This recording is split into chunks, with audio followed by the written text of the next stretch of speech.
দেখো বন্ধুরা, এখন 10:30 বাজে, দুপুরের লাঞ্চ তৈরি করতে হবে। নিয়ে চলে এসেছি সবজি। আজকে শনিবার, নিরামিষ। দেখো কি কি রান্না করব। ভেন্ডিগুলো বের করে নিলাম। এই ভেন্ডিগুলো দিয়ে করব সর্ষে দিয়ে ভেন্ডি।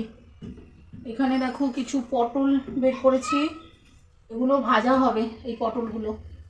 এখানে আছে আমড়া, অনেকগুলো আমড়া আছে। এই আমড়াগুলো দিয়ে আচার করতে হবে, আচার করব। আর এখানে ঝিঙে, ঝিঙে দিয়ে হবে মুগ ডাল। আর এখানে আছে দুটো চাল কুমড়ো, চাল কুমড়ো বড়ি দিয়ে করবো আজকে। তাই এটাই আজকে রান্না করবো ভেবেছি।